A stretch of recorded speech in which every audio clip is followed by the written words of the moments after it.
tout le monde, bienvenue à Genèse et Actualité, ou La Genèse et l'Actualité. Une émission aujourd'hui qui porte sur une rencontre assez unique. Et il s'appelle Charles Boucher et il est pasteur à l'Église Nouvelle Vie. Et de ce pas, je m'en vais le rencontrer avec Zoom. Hey, je me présente, moi c'est Paul Legault, je suis animateur pour l'émission La Genèse et l'Actualité. Okay. Et Serge vous a demandé de vous contacter pour faire une entrevue pour que vous puissiez parler de votre, je ne sais pas comment l'appeler, là, vous appelez ça comment, le nom que ça porte, vous êtes pasteur dans une église? Je suis pasteur de l'Église Nouvelle Vie. Nouvelle Vie, OK. Nouvelle Vie. Je suis responsable, entre autres, des aînés, ainsi que de ce qu'on appelle le ministère Bienvenue. Okay. Ministère Bienvenue qui touche les placeurs, l'accueil, la sécurité, les premiers soins, le stationnement. Alors, tout ce qui reçoit les gens lorsqu'ils viennent à l'Église, ça se trouve être ma responsabilité. Okay.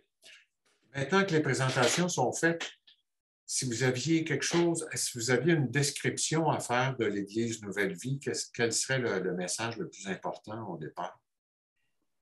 Je dirais que c'est une Église pour aujourd'hui qui rencontre les gens où ils sont dans le contemporain.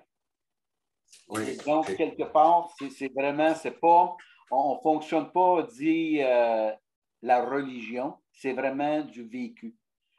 Du vécu pour, oui, il y a le message de l'Évangile qui est annoncé, le salut par grâce, on parle de notre vie chrétienne, mais également, c'est d'aller rejoindre les gens, que ce soit de la ville de Longueuil, les alentours, là où il y a des besoins, que ce soit des besoins alimentaires, vestimentaires, accompagner des jeunes familles dans leur marche, et c'est des gens de tout arrière-plan.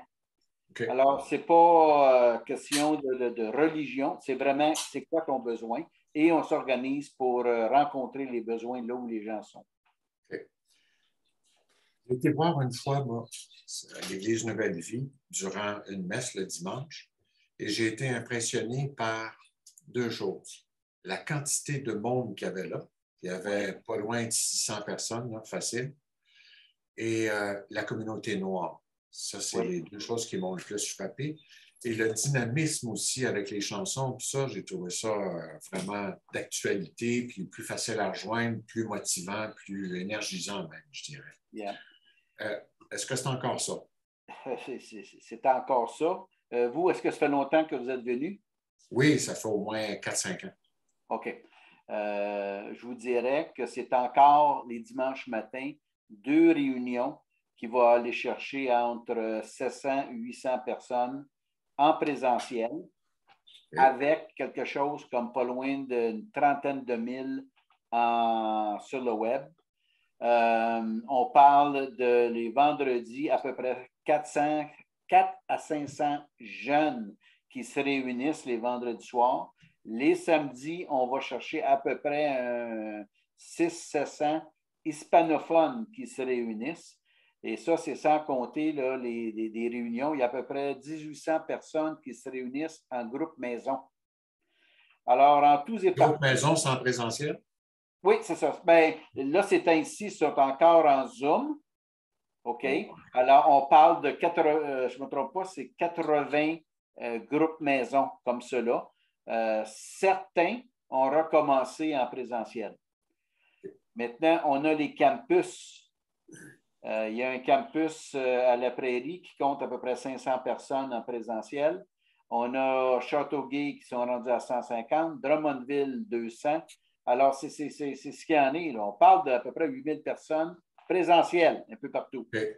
Ça se propage de plus en plus. De plus en plus, les gens... C'est là quand on présente l'Évangile d'une façon qui est bien concrète pour aujourd'hui. De réaliser comme quoi que Jésus n'est pas pour déjà, c'est pour aujourd'hui, mais dans la vie de tous les jours. Quand il va dire quelque chose comme « Voici, je suis avec vous tous les jours », c'est officiel qu'il n'apparaît pas dans la chambre. Sauf qu'à travers l'Église, Ouais, à travers l'Église, à travers son corps, eh bien, c'est de même que les gens sont rejoints. Et de voir que l'Évangile, c'est quelque chose de très concret. Tu sais. Ah ouais. Mais aussi de la façon que c'est présenté, bon, il y a quelque Oui, chose de plus dynamique dans ça qui plus fait que. dynamique, il y a les chants, Oui. les Oh, témoignages et ainsi de suite. Là, tu sais. oh, oui. Oui. Yeah. C'est vrai, je me souviens là, des témoignages aussi. Ça fait comme. Ça vient comme asseoir dans une réalité actuelle Exact, c'est ça. aussi. Tout à fait. Quelles sont les visées, quels sont les projets à venir? Les projets à venir, c'est justement de continuer ce qui a été débuté, de continuer afin qu'on puisse atteindre le plus de gens possible et de répondre aux besoins des gens. On pense à ouvrir. Ça, c'est un bon point. J'aimerais ça aller là. Je vous laisse terminer, allez. OK, mais on pense ouvrir d'autres sites parce que tu as des gens qui ne peuvent pas se déplacer d'où ils sont, là, tu sais, veux dire, en voiture ou peu importe. Alors, c'est d'aller là où les gens sont, d'ouvrir d'autres sites et de répondre justement, comme je dis, aux besoins des gens. Okay. Quels sont les plus grands besoins? C'est ainsi, je dois admettre, c'est question de la pauvreté. Là. Ah, mon Dieu, oui, Si, encore plus vrai, oui. si on regarde, là, puis Ouais. le pauvre d'aujourd'hui n'est pas nécessairement le pauvre de déjà. Déjà, c'est quelqu'un qui ne travaillait pas, qui pouvait être sur le bien-être social, qui avait. Mais aujourd'hui, tu as des gens qui travaillent avec le coût de la vie. Ils sont plus capables de rejoindre les deux bouts. Là. Ah, oui, tout à fait. Alors, c'est des aidés sur le plan nourriture et ainsi de suite. Alors, ça, c'est un des gros besoins. L'autre, les gens sont déprimés. Les Oui. gens, ils ont comme plus d'espoir. C'est l'effet COVID, tout ça? C'est, je dirais, l'effet COVID a accentué Oui, cela. ouais. Ce qui OK? était déjà là, hein. Oui. Yeah. Parce que déjà, on fait juste penser Noël. Noël, c'était le midi, tu te réunissais avec tes grands-parents paternels, le soir avec les grands-parents maternels. Mais aujourd'hui, tu as la cellule familiale, le repas de la temps des fêtes sont réunis à 4, 5, 6 différentes places. Cette cellule familiale N'est n'est plus plus là. ce qu'elle était. Tout à fait. Donc, les points de repère, où je vais chercher mon conseil, les priorités dans la vie, c'est où que je vais chercher mon point de repère pour cela. Alors, quand j'ai plus ça, je deviens comme, je ne sais pas sur quel bord aller, là. Okay. Et c'est qu'est-ce qui fait que, justement, il y a comme cette... je ne vois pas un futur qui m'attire.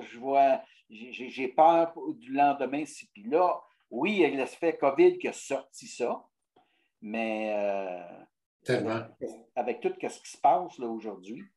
Pas fini. Là, c'est plus l'effet COVID, c'est l'effet guerre en Ukraine, l'augmentation des coûts des denrées de tous les secteurs Exactement. de tout.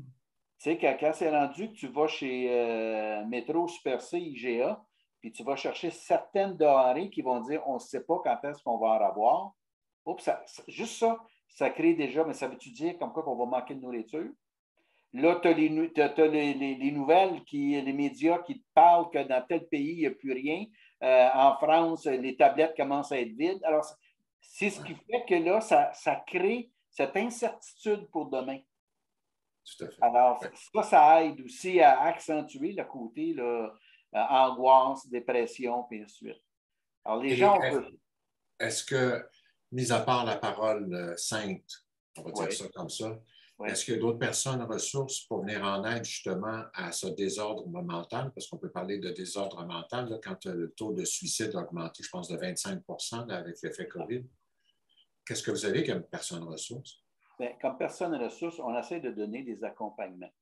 C'est officiel qu'il y a l'écoute, mais lorsqu'on regarde le nombre de gens que nous avons, c'est quand même des gens qui vivent comme tout le monde. Là. OK?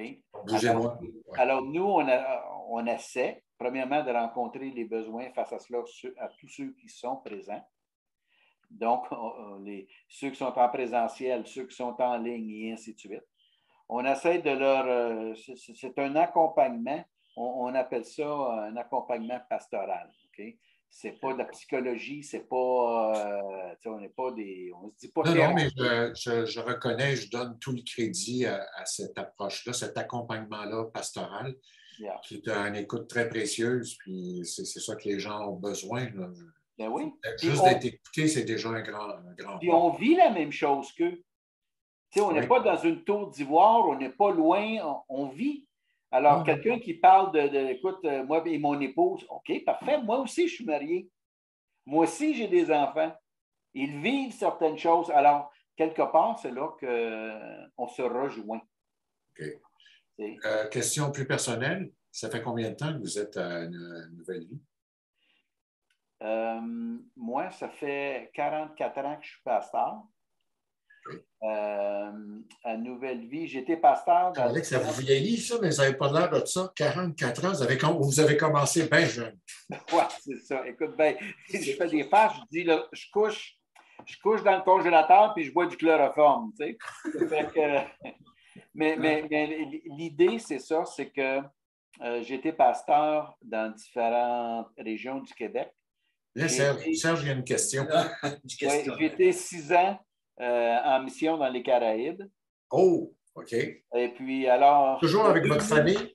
Pardon? Vous vous déplaciez avec votre famille à chaque endroit? Oui, dans le temps, je me déplaçais avec la famille. Les Caraïbes, mes enfants étaient mariés, étaient partis de la maison. Alors, je suis parti avec ma première épouse qui est décédée aujourd'hui. Et c'est cela. De 2000 à 2004, j'étais à Nouvelle Vie. Par la suite, j'y suis retourné de 2012 à 2015. Et puis là, ça fait 3 ans que je suis revenu. OK. Moi, j'ai une question.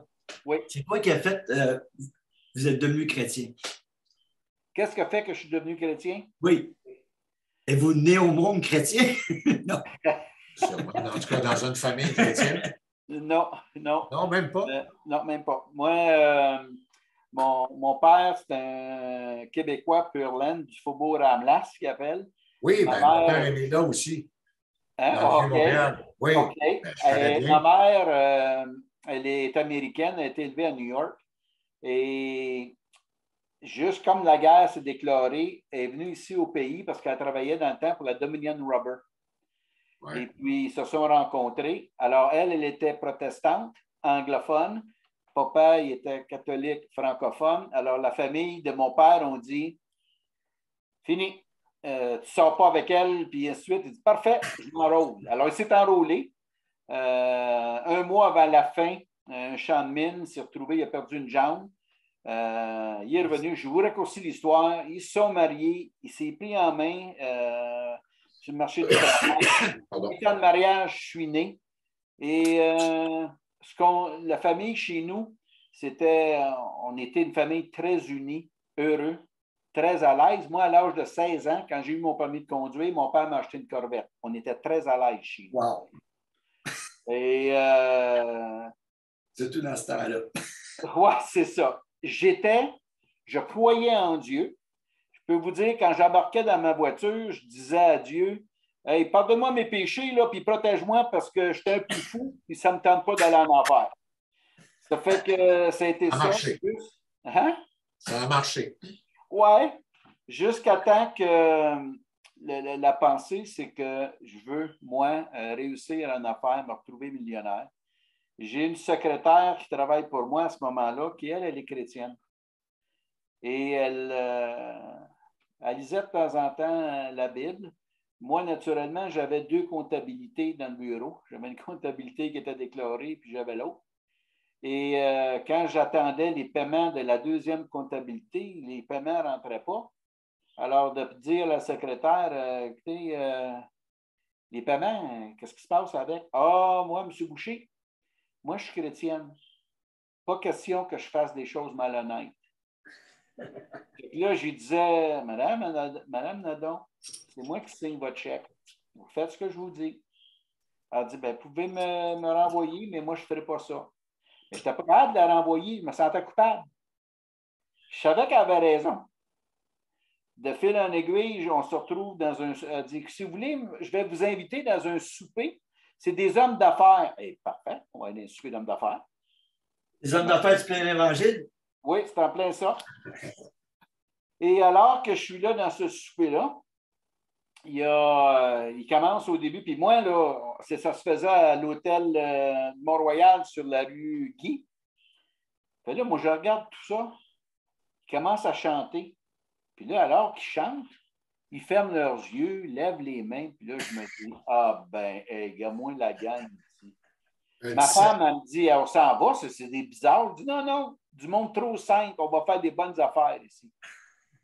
Alors, c'est ce qu'il y en est. Je suis là, j'écoute qu'est-ce qu'il y a, le témoignage, mais à mesure que le témoignage est dit, moi, là, je commence à réaliser que, hey, Charles, t'as beau croire, t'es pécheur, puis t'es perdu. Puis là, c'est là qu'il expliquait que le sacrifice de Jésus, c'est juste ça qui peut me faire entrer. Mes bonnes œuvres, puis être fin, puis tout ça, là, l'argent que je peux donner, puis j'en donnais de l'argent. On arrivait chez, mettons, comment tu l'appelles, McDonald's.